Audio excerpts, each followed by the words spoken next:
성경을 많이 읽어보셨기 때문에 잘 아시리라 믿습니다만은 이 아침에 복음서를 간략하게 한번 정리를 해드리면 마태복음은 예수 그리스도를 유대인의 왕으로 기록을 합니다. 그래서 헤롯 왕 때에 예수께서 태어나셨다. 그 태어나신 후에 동방의 박사들이 찾아와서 이렇게 얘기하죠. 유대인의 왕으로 나신 분이 어디 계시느냐. 우리가 경배하러 합니다. 그래서 마태복음의 기자는 유대인을 중심으로 해서 기록하면서 예수 그리스도를 유대인의 왕으로 표현을 하고 있습니다. 두 번째 나오는 마가복음은 예수 그리스도를 섬김의 종, 고난의 종으로 기록을 해요. 그래서 마가복음서 안에는 예수님이 어떻게 태어나셨다, 어떻게 자랐다 이런 내용이 없습니다. 그리고 바로 예수 그리스도의 공생의 시작을 세례 요한을 통해서 선포하는 것으로 시작을 합니다. 그리고 마가복음은 10장 45절에서 인자가 온 것은 섬김을 받으려 함이 아니라 우리가 섬기려 하고 자기 목숨을 많은 사람의 대속물로 주려 함이라. 그래서 섬김의 종으로, 고난의 종으로 오셨다라는 것을 기록을 하고 있습니다. 오늘 소개해드리고 싶은 이 누가복음은 예수님이 이 땅에 오셨다, 성육신하셨다, 인카네이션, 하나님의 아들이 우리 사람의 몸을 입고 우리와 같은 모습으로 이 땅에 오셨다. 그렇게 기록을 하고요. 왜 오셨는가? 마가복음은 섬기는 종으로 오셨다라고 기록을 하지만 누가복음에서는 인자가 온 것은 잃어버린 자를 찾아 구원하려 함이니라. 그렇게 기록을 합니다. 그래서 19장 10절이 누가복음의 핵심적인 주제의 선구가 되는데요. 예수님이 이 땅에 오신 것이 잃어버린 자들을 찾기 위해서 오셨다라고 했을 때에 누가복음 15장은 굉장히 중요한 누가복음의 핵심을 이루고 있는 장이 됩니다. 근데 그 누가복음이 잃어버린 자를 찾으러 온 예수 그리스도를 대표하는 핵심 장이라고 하면 그 누가복음에는 어떤 내용이 있겠는가? 15장에는 거기에 보시면 여러분들 많이 읽으셔서 아시는 것처럼 세 가지 비유가 소개가 돼요. 한 가지 비유는 뭐냐 하면 어떤 사람이 100마리의 양이 있는데 한 마리를 잃어버렸다. 그래서 99마리는 잘 있는데 한 마리가 없어졌기 때문에 그 잃은 양을 찾으러 가는 목자의 심정을 기록하고 있고, 그 다음에 소개되는 것은 어떤 여인에게 달란트가 10개 있었는데 그 드라그마 10개 중에서 하나를 잃어버렸다. 그 잃어버린 드라그마 하나를 이 여인이 찾았다. 그리고 기뻐했다. 그렇게 기록을 하고 있습니다. 이 두 비유가 지나고 나면 오늘 제가 말씀드리고 싶은 잃어버린 아들, 집 나간 아들의 비유가 소개가 돼요. 이 누가복음 15장 가운데서 오늘 제가 말씀드리고자 하는 이 비유가 가장 핵심을 이루고 있는 비유입니다. 100마리의 양 중에 한 마리라면 100분의 1이잖아요. 100분의 1이라는 상실감을 가지고 있습니다. 주인이 99마리는 괜찮은데 한 마리를 잃어버렸다. 드라그마 비유에서는 10분의 1로 커집니다. 내가 잃어버린 것이 10개 중에 하나야. 앞에서는 100개 중에 하나야. 근데 오늘 누가복음 15장 11절부터에서는 뭐냐 하면 둘 중에 하나를 잃어버렸다. 어떤 사람에게 아들이 둘 있는데 그 두 아들 중에 하나가 집을 나가버렸다. 그런 얘기예요. 그래서 우리가 상실감으로 따지면 잃어버린 양으로 보면 100개 중에 하나, 2개 중에 하나, 10개 중에 하나 계산해 보면 두 개 중에 하나는 50% 반을 이루었다는 거예요. 그만큼 상실감이 커진다는 거예요. 상실감이 크다는 얘기는 잃어버렸던 것을 찾았을 때 그만큼 배로 기뻐진다. 그런 의미를 가지고 있는 것입니다. 그래서 누가복음이 말하고 있는 궁극적인 내용은요. 하나님이 사랑하는 하나님의 백성들이 다 잃어버린 바 된 백성들을 찾기 위해서 예수 그리스도 독생자 예수를 이 땅에 보내주셨다. 그래서 예수님의 오심은 잃어버린 자를 찾기 위해서 오셨다. 그래서 누가복음 19장 10절에서 기록하는 내용입니다. 오늘 제가 제목을 좀 쓰기 쉽게 탕자 이렇게 썼습니다. 탕자 1, 다음 주에 탕자 2 이렇게 될 텐데요. 사실 탕자가 아니에요. 탕자가 아니고 집을 나간 아들입니다. 집을 나간 아들인데 우리 로고 중에 이런 로고가 있지 않습니까? 세계는 달라도 우리는 하나. 이거 어디서 많이 들은 것 같은데 저도 지금 어디에서 들은지는 모르겠어요. 세계는 달라도 우리는 하나. 뭐 올림픽 뭐 이런 운동 스포츠에서 또 뭐 이런 상품에서 세계는 달라도 우리는 같은 걸 쓴다. 이런 내용이고. 근데 온 세계가 달라도 같은 게 있는 게 뭐냐 하면 우리 사람들의 인간의 질서라는 것은 같더라. 틀림이 다름이 없더라라는 것입니다. 그래서 케네스 베일리라는 사람이 책을 쓴 게 있는데 그 책 제목이 시인과 소작농이다라는 책이 이런 책인데 이분이 그 책을 쓴 배경이 어디냐 하면 중근동 지방에서 한 15년 동안 살면서 그 중근동 지방에서 행해지고 있는 인간 질서에 대한 내용들을 이 책에서 좀 많이 기록을 했는데 그 기록 내용 중에 오늘 이런 내용이 있는 거예요. 어떤 사람이 두 아들이 있는데 한 아들이 와서 아버지 내 분깃을 좀 주십시오 라고 했다. 너희 나라에서 이런 일을 본 적이 있느냐? 15년 동안 수없이 많은 사람들을 중근동 지방에서 만나면서 너희가 이 땅에 살면서 성경에 기록한 이런 일을 본 적이 있느냐? No. 전혀 없다. 본 적이 없다. 성경에 기록이 되어 있는데 왜 너희는 못 봤느냐? 우리나라에는 이런 관습이 없다. 여러분 우리는 충분히 이해가 되잖아요. 내가 큰 기업의 그룹의 회장인데 아들이 와서 아버지 기업이 잘 되고 있을 때 제게 주실 분량을 유산을 좀 일찍 주시면 내가 그걸로 좀 사업 기반을 좀 잡아보겠습니다. 이렇게 얘기를 하면 우리는 통할 수 있는 것 아닙니까? 여러분들은 어떻습니까? 아들이 와서 아버지 내 상속 나한테 물려줄 상속 좀 주세요. 나 지금부터 나가서 독립해서 아버지처럼 기업을 한번 이루어 보겠습니다. 그랬을 때에 아버지가 넉넉한 아버지라면 너 생각 괜찮네? 하나 떼줄게. 그렇게 해서 줄 수도 있는 것 아니에요. 우리 시대에 우리에게는 이게 아마 가능하다고 봐요. 가능하다고. 또 실질적으로 한국 사회가 그런 사람들이 많이 있다고 봐요.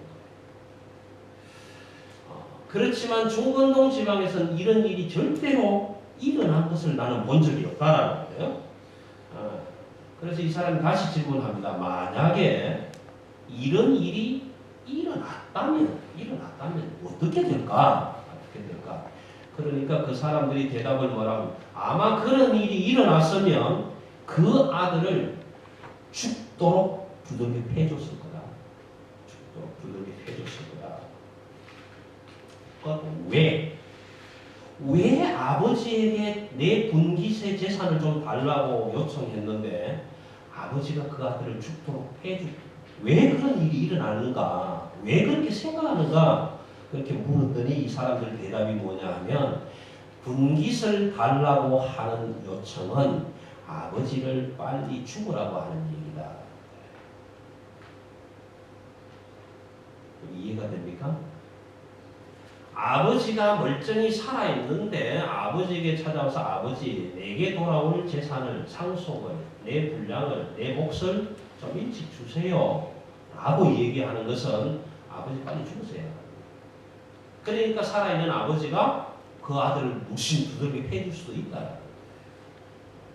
여러분 우리가 탕자의 비유 돌아온 아들의 비유를 읽게 되면 여러분 이 본문을 읽을 때 이 아들이 왜 탕자라고 생각을 하겠습니까? 그냥 아버지 재산 갖고 와서 다 써버려서 허랑방탕해버렸기 때문에 탕자?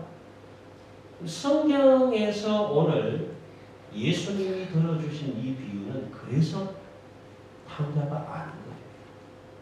그래서 탕자가 왜냐하면 왜 탕자냐 하면 살아있는 아버지를 죽으라고 했기 때문에 탕자라는 거예요. 아버지, 나는 아버지 당신이 필요한 게 아니고 돈이 필요합니다. 당신이 가지고 있는 그 재산이 나는 필요합니다. 그러니까 그 재산을 주세요. 레위기와 신명기를 읽어보시면 구약 성경은 이렇게 규정합니다.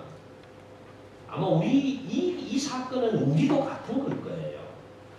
살아있는 사람이 유언을 일찍 쓸 수 있습니다. 변호사를 불러놓고 유언장을 쓰게 되지요. 근데 그 유언장은 언제 효력이 발생합니까? 유언장을 쓴 사람이 죽어요. 그렇죠. 그 유언장을 쓴 사람이 죽기 이전에는 효력이 발생되지가 않는 거예요.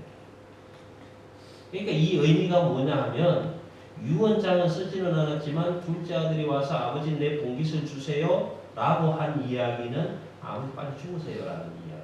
그래서 탕자가 되는 거예요. 여러분 살아있는 아버지를 두고 재산 그깟 얼마 갖고 가서 허랑방탕하게 한번 썼다고 해서 그게 탕자가 아니라는 거예요. 나는 아버지는 필요 없고 돈만 필요합니다. 그러니까 이 돈을 가져가기 위해서는 아버지가 죽어줘야 되겠습니다. 여기에서 탕자가 돼요. 12절에 보시면 분깃을 내게 주소서 그렇게 번역을 했습니다. 이게 분깃이라는 말은요. 헬라어로 표현을 하면 메로스라는 말입니다. 메로스라는 말인데 이 말은 뭐냐 하면 동산을 이야기합니다. 부동산이 아니고 동산. 부동산이지만 돈으로 바꿀 수 있는 것. 동산이라. 현금화할 수 있는 재산을 내게 달라라는 거예요. 근데 왜 이 말이 안 되느냐 하면 구약 성경은요. 유대 율법은요. 토지는 팔면 안 되는 거예요. 내 토지, 내 땅을 영원히 팔지 못할 것은 이 땅, 내 땅은 너의 영원한 분깃이고 내 것이기 때문에 팔아서는 안 된다. 그래서 이 법의 근거가 뭐냐면 여러분 레위기 읽어보시면 희년법이 나와요. 희년법. 희년은 몇 년? 50년.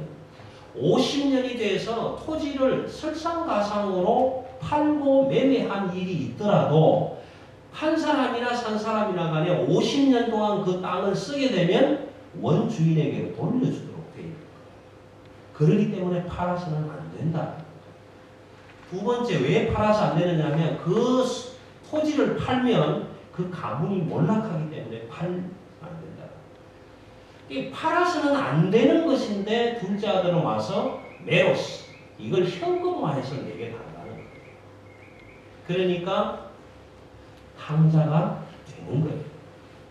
그런데 참 중요한 것은 그 중건동 지방의 사람들이 한 번도 이런 꼴을 보지도 못했다라는 거예요.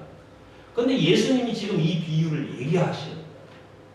여러분이 중건동 사람이 되어서 지금 예수님이 이 비유를 얘기할 때 어떤 사람이 두 아들이 있었는데 분깃을 달라고 했다. 그런 얘기를 하면 반응이 어떨까요? 웅성웅성하는. 아니 이게 지금 무슨 소리야? 우리 동네의 율법이 깨지는 소리잖아. 이거는 인간 질서를 파괴하는 이야기잖아. 그렇게 되는 그런데 그 다음이 더 문제가 돼요. 아들이 분깃을 달라고 했는데 아버지가 뭐라고 하느냐 하면 죽도록 두들겨 팼다 이게 아니고 살림을 나누어 주었다. 여러분 아버지가 둘째 아들에게 살림을 그래 네 몫이니까 가져가거라 나누어 줬다. 이 얘기가 나올 때 중건동 사람 유대인들은 이 예수님의 비유를 들으면서 주목을 쥐었을 거예요. 아니 지금 우리 아버지들은 모독해도 유분수가 있지. 이게 뭐냐면 저 아들 녀석 저 호로 자식 같은 놈은 두들겨 패서 죽여야 되는데 뭐라고? 분깃을 나누어졌다고? 이게 말이나 돼? 근데 이게 번역하고 있는 이 살림이라는 것, 살림이라는 게 잘못 읽으면 재산입니다. 살림, 그죠? 우리 집 살림, 재산. 네. 그런 의미가 있는데 잘 읽으면 살림, 생명이라는 뜻이 나올 수도 있는 한국의 어법은 그럴 수 있어요. 근데 이게 원어적으로 보면요, 바이온이라고 했습니다. 비오스라고 쓰죠. 그럼 우리 많이 듣죠. 바이올이든 생체이든 이 살림이라는 원어적인 뜻은 생명이라는 것이죠. 아버지가 생명처럼 여기는 그 재산을 둘째 아들에게 주었다. 이 살림이라는 내용의 더 근본적인 어원은 창세기 2장 7절을 갑니다. 창세기 2장 7절에 보시면 하나님이 흙으로 하나님의 형상대로 우리를 만드시고 그 코에다가 생기를 불어넣어 주시다. 생명이 된지라 하나님의 호흡, 숨을 불어넣어 주셨다. 그래서 우리가 사람이 되었다. 이 원어하고 같은 맥락. 그러니까 이 아버지가 둘째 아들에게 돈만 준 것이 아니라 의미적으로는 아버지의 생명을 그 아들에게 주었다. 근데 이 둘째 아들은 뭐라고 합니까? 나는 당신의 생명 같은 건 필요 없어요. 돈만 있으면 돼요.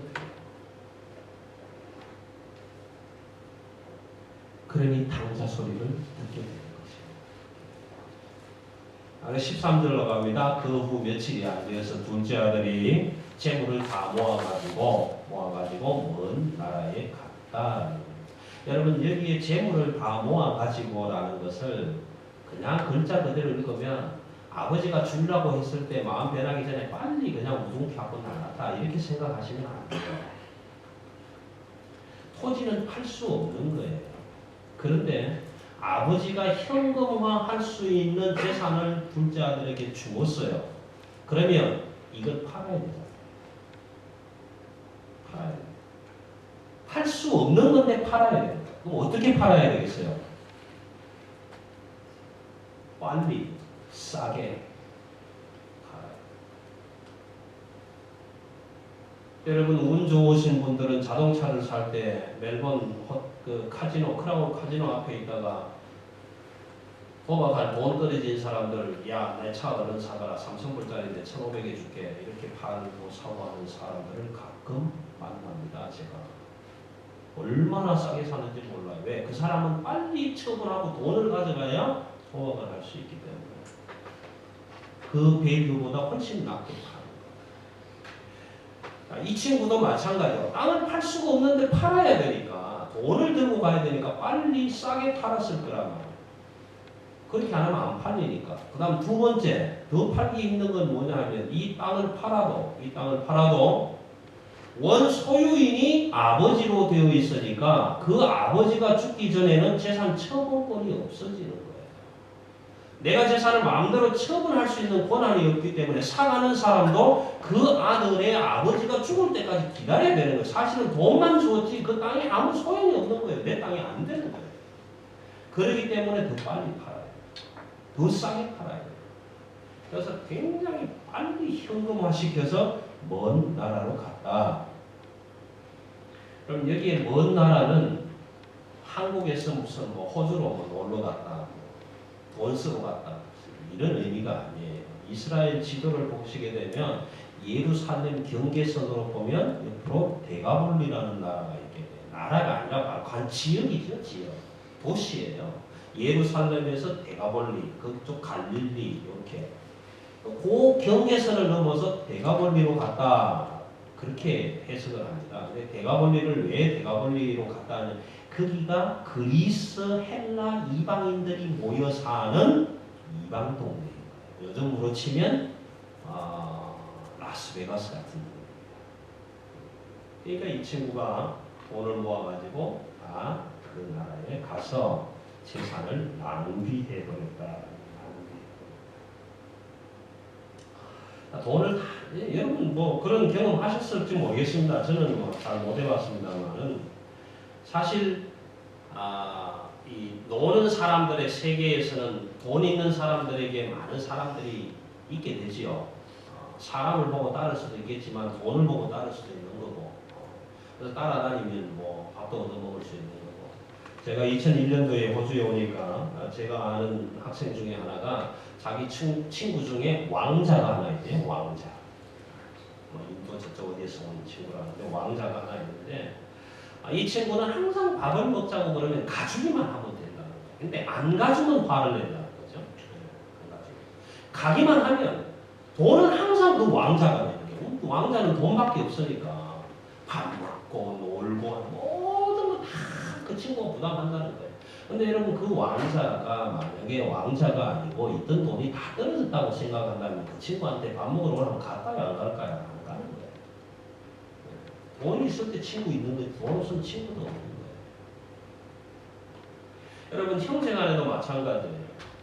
내 형이 잘 살고 있으면 나는 진짜 못 사는데 가난하면 뻔질나게 왔다 갔다 하면요. 형이 뭐라고 생각하느냐 하면 나는 전혀 아닌데 전마저도 또 돈을 들어왔구나 그렇게 생각합니다. 그래서 잘 안 가져요. 근데 형이 나보다 못 살면 쉽게 가질 수 있어요. 왜냐면 가면 뭐라도 하나 털어놓고 올 수 있으니까 마음 편하게 가시고. 마찬가지예요. 돈이 다 떨어지고 나니까 친구가 없는 거야. 친구. 먹을 것도. 15절에 가면 이렇게 얘기를 합니다. 가서 그 나라 백성 중 한 사람에게 붙여 사니. 오늘 우리 시대적으로 말하는 단어는 워홀이나 관광비자로 온 사람이 좀 더 살고 싶은데 체류할 수가 없으니까 영주권자 또는 시민권자한테 하나 좀 더 있게 해줘. 그래? 그럼 내가 스폰서 써줄게. 좀 더 있어. 이런 식으로 붙어 사는 거는 얘가 안 맞지만 그래서 이 친구가 그 지방에 있는 사람에게 이제 붙여서 빌붙어 살게 되는 거예요. 그렇게 붙어 사는데 이 친구를 데리고 사는 사람이 마음이 편할까요? 안 편할까요? 좀 빨리 좀 갔으면 좋겠는데 와서 밥 축내, 물 써, 전기 써 하루 이틀도 아니고 귀찮잖아요. 저거 좀 빨리 없어졌으면 좋겠다. 그러니까 이 친구가 어디로 보냅니까? 돼지를 치러 가라. 그래서 돼지 치는 목장으로 보내버립니다. 오죽하면 돼지 우리로 보내겠어요? 얼마나 눈에 거슬립니까? 그래서 이 친구가 돼지 치러 갑니다. 돼지 치러 가는데 돼지 치는 것도 쉽지 않잖아요. 정말 쉽죠. 고등학교 2학년, 3학년 때 제가 친구 집에 가 있으면서 그 친구 아버지가 돼지를 약 한 150수 정도 키우는데요. 토요일 오후만 되면 용돈이 없기 때문에 일을 하지 않으면 용돈이 없기 때문에 돼지우리 청소를 해요. 돼지우리 청소 깨끗하게 똥그릇 다 꺼내고 새집 깔아주고 다 하는데요. 시간도 많이 걸리고 그러면 이제 용돈을 받게 돼요. 용돈을 받게 되는데 우시장이 있어야 되는 날은 작업복 입고 기다리고 있어야 돼요. 전화 와가지고 야 몇 분 막사에 그 어떻게 생긴 놈 끌고 와. 그럼 딱 실어서 그쪽으로 끌고 가야 됩니다. 팔린 거니까. 그렇게 해서 용돈도 얻어 쓰고 했지만 여러분 돼지가 먹는 쥐염 열매라는 거 보신 적 있으세요? 저도 본 적은 없어요. 근데 그냥 쥐염 열매라고 하지 말고 우리 돼지가 먹는 음식이라고 합시다. 저는 잘 알아요. 고등학교 2학년 때 감수성이 한참 민감해요. 식당마다 돌아다니면서 자전거 뒤에 큰 통을 달고 돼지밥, 짬밥이라고 그러죠. 그걸 다 싣고 아침에 8시 반쯤에 여자고등학교 앞으로 확 오는 자전거를 타고 다 넘어져요. 이 학생들이 교복을 입고 그 학교를 가는데요. 이게 얼굴이 빨간 게 아니고 진짜 어쩔 줄을 모르겠다고 쏟아진 걸 끌어 담아야 되는데 미치겠다 진짜. 근데 그 쏟아진 걸 보니까요. 담고 갈 때는 모르겠는데 쏟아진 걸 보니까 이게 말이 안 돼요 사실. 그런데 이 친구가 그것조차도 먹으려고 하니까 죽는 사람이었구나. 죽는 사람. 여러분 얼마나 그 환경이 열악한지 이해가 되십니까? 돼지우리에서 돼지랑 같이 있으면서 돼지가 먹는 걸 좀 먹고 싶은데 그것조차도 주는 사람이 없더라. 여러분 이게 탕자의 삶입니다. 탕자의 삶. 16절 그가 돼지 먹는 지은 열매로 배를 채우고자 하나 주는 사람이 없더라. 이게 세상이 주는 답입니다. 세상이 주는 답이에요. 아버지는 재산을 주었어요. 생명을 주었어요. 자기의 모든 것을 아들에게 주었어요. 이것이 하나님 아버지의 답입니다. 근데 이 탕자는 그것을 다 허비해버리고 돼지가 먹는 열매를 먹고 싶은데 그것도 먹고 싶은데 주는 사람이 없더라. 세상의 답입니다.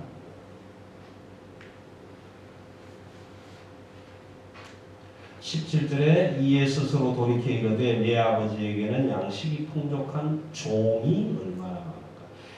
종인데도 양식이 풍성한 종이 얼마나 많은가. 그런데 나는 여기서 줄여 죽게 생겼구나. 굶어 죽게 생겼구나. 18절에 내가 일어나 아버지께 가서 이르기를 아버지 내가 하늘과 아버지께 죄를 지어사오니 19절에 내가 다시는 아버지의 아들이라고 할 것이 아니라 종의 한 사람이 되겠습니다. 여기까지가 탕자의 모습입니다. 탕자의 모습. 왜요? 19절, 20절에 가야 이에 일어나서 아버지에게로 돌아가니라 탕자의 길에서 턴하는 거예요. 그래서 오늘 제가 19절까지만 읽게 되었습니다.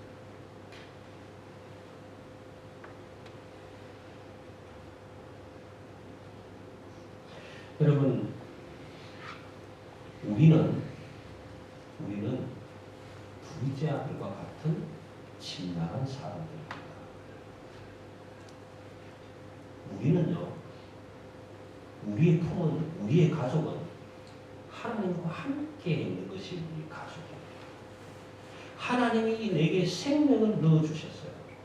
하나님이 모든 것을 다 우리에게 주셨어요. 둘째 아들도 마찬가지로 아버지와 함께 있을 때 모든 것을 다 누리고 있는 거예요. 나중에 제가 말씀드리겠지만은 큰아들에게 아버지가 하는 말이 그 말입니다. 얘야, 너는 항상 나와 함께 있었지 않니? 그러니까 내 것은 다 너의 것이 아니니? 이렇게 얘기하고 있는 거예요. 여러분, 저와 여러분은 하나님이 우리에게 주신 생명으로부터 시작해서 모든 것을 다 누리도록 허락해 주신 아들입니다.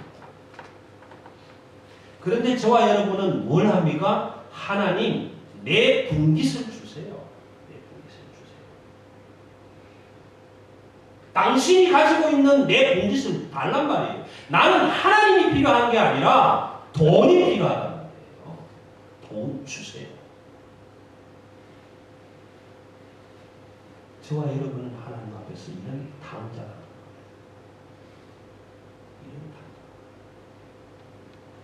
하나님 아버지의 뜻을 몰라서 하나님의 아버지의 뜻이 싫어서 하나님이 말씀하시는 것이 듣고 싶지 않아서 나는 내 길로 가겠습니다. 내 인생은 나의 것. 하나님 아버지 당신 좀 없어져. 왜 날마다 나한테 잔소리해? 이렇게 살아라 저렇게 살아라. 내 인생은 나의 것이야 당신의 것이 아니야.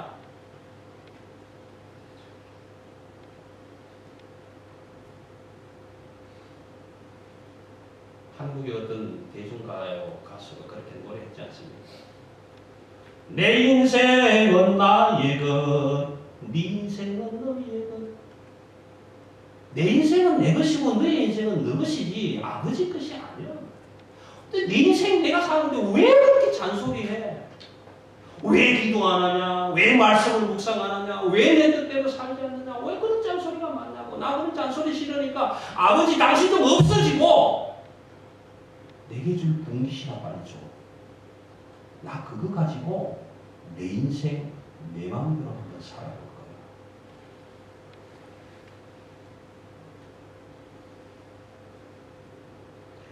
그럼 둘째 아들이 탕자가 된 탕자의 조건입니다. 첫 번째가 뭐냐 하면은 나는 아버지 필요 없어. 돈만 있으면 돼. 아버지는 내 인생의 걸림돌이야. 아버지 빨리 죽어줘. 당신 죽어버리면 나는 내 인생 고속도로야. 당신 재산 전부 내 거 될 거니까. 이런 후레 아들이란 말이야. 그래서 탕자야.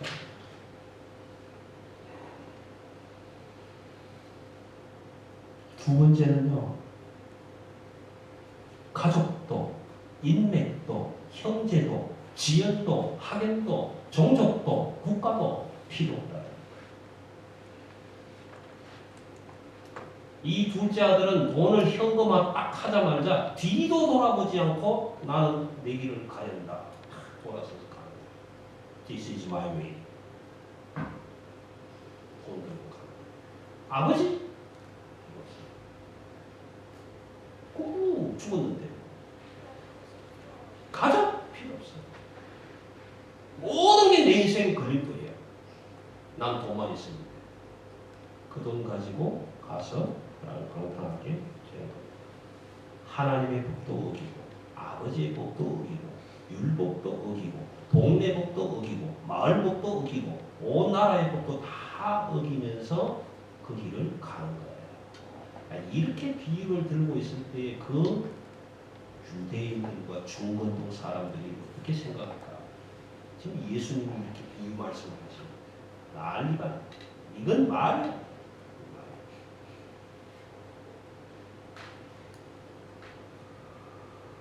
여러분, 세 번째 비유는 저와 여러분에게 참 중요합니다. 왜냐하면 하나님 아버지 앞에서 저와 여러분이 이 둘째 아들과 같은 탕자기 때문에 그렇습니다. 나는 하나님 없어도 살 수 있어요. 하나님 당신은 내 앞길에 걸림돌이에요. 일주일 동안 아니라 10일 동안이라도 나는 일해야 돼. 일해야 돼. 일하고 돈 벌어야 돼. 돈 벌어서 가정 부게 살려야 돼. 그래야 돼. 그래야 돼. 돈 그래야 돼. 나는 돈만 있으면 돼. 필요 없어 아무것도. 당신은 주의를 거룩하게 지키라. 웃기는 소리 하지만 나는 주의를 또 일해야 돼. 돈 있어야 돼. 그 하나님의 뜻을 어기고 살아가는 게 저와 여러분이라는 거예요. 그 아버지는 오늘 둘째 아들의 아버지예요. 죽어서는 안 되는 거예요. 줄 수 없는 것인데도 불구하고 그 둘째 아들에게 아버지 당신 나가서 좀 죽어줘. 죽기를 원하는 그 아들에게 그래 내가 내 생명을 이 말은요 그래 내가 죽어줄게 그 말이에요. 아들을 위해서 내가 죽어줄게. 내 생명 내 가진 것 모든 것을 다 너에게 줄게. 그래. 여러분 근데 그거 받아가지고 둘째 아들은 가버릴까요? 오늘 저와 여러분이 하나님을 나의 아버지 나의 하나님으로 부르면서 살아가는 사람이라면 그 하나님 아버지에게 하나님 난 당신은 필요 없고 당신이 가진 모든 것 그거 나한테 좀 줘. 그래 줄게. 내 생명을 줄게. 그래서 독생자 예수 그리스도를 우리에게 보내주셨잖아요. 그 독생자 예수 그리스도 하나님의 모든 것을 다 우리 위해서 다 내어주셨잖아요. 죽어주셨잖아요. 우리가 예수님 오셔서 내 대신 좀 죽어줘. 부탁하지 않았지만 하나님은 우리를 사랑하셔서 보내셔서 죽게 하셨잖아요. 그리고 우리는 우리 인생 지금 내가 길 가고 그러니까 우리는 당장 둘째 아들과 같은 거 아니에요? 여러분 세상 속에서 살면서 주염 열매 먹고 싶은데 주는 사람 있습니까?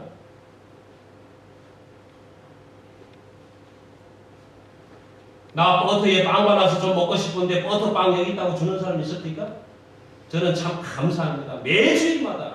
매주일마다 빵 봉다리 들고 오시는 분은 너무 감사합니다.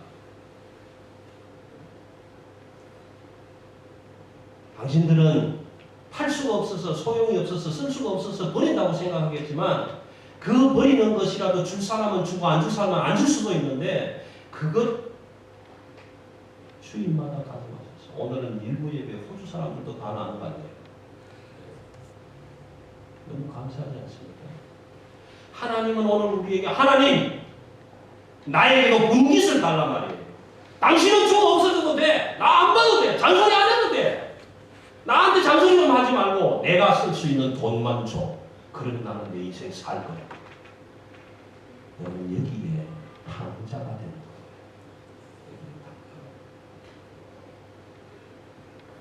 거예요. 여러분 집에 가셔서 곰곰이 한번 생각해 보실 수 있기를 바랍니다. 사랑하는 아들이 어느 날 갑자기 아버지 좀 죽어줬으면 좋겠어. 왜? 아버지는 내 인생에 걸린거예요. 여러분 그 소리를 듣는다고 생각해 보세요.